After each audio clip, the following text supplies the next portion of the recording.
Here's my question. If the world is supposed to end in 12 years, this is what the Democrats tell us about climate change, right? We have 12 years left until we're past the point of no return to save our planet from certain doom if we don't take radical measures. The UN is actually the one who started that narrative, but now all of the 2020 Democratic presidential contenders are repeating it. Here's the question. If the world is actually supposed to end in 12 years, why are Democrats even bothering with trying to ban cows and ban planes and ban boats and trucks and tearing down everybody's houses and making fossil fuels illegal and telling billionaires they should not be allowed to exist and all of that? If we only have 12 years left, why wouldn't Democrats go straight for the thing that produces the most carbon emissions? Go straight for the thing with the biggest CO2 footprint. People. The carbon footprint of the average American, and this doesn't even count the elites that fly their private jets and take their fleet of SUVs to climate change summits, the carbon footprint of the average American is 20 metric tons per year.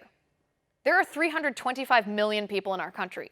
Multiply 325 million by 20 metric tons each per year, you do the math. Now compare that to the cars that AOC wants to ban. A gas-guzzling SUV, for example, has a carbon footprint of maybe 4.5 metric tons per year. There are 268 million vehicles in America, and that number includes fuel-efficient vehicles and motorcycles, and not just SUVs. Clearly, then, cars are a lot less of a carbon footprint than people. If the world is supposed to face certain doom in 12 years due to climate change, shouldn't Democrats go after the culprit committing the most egregious climate crime? People? If not, why not? Isn't the world going to end in 12 years? See, this is where you can see through the Democrats' ridiculous, anti-science, fear-mongering rhetoric on climate change, because it leaves them with a binary option. Option number one, if Democrats believe what they're saying, then they would support population control, forced population control, government-mandated population control, which means forced birth control, one-child policies, forced abortions.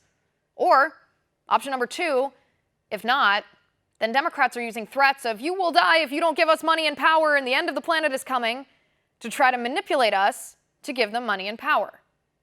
And anytime the left uses the 12 years until climate change ends the world talking point, we should ask them which option they choose, population control or they're lying. And that is my final point. Want to see more videos like this? Click on the link below and subscribe to One America News on YouTube, and call your cable provider and kindly demand that One America News is added to your lineup. Call and subscribe today.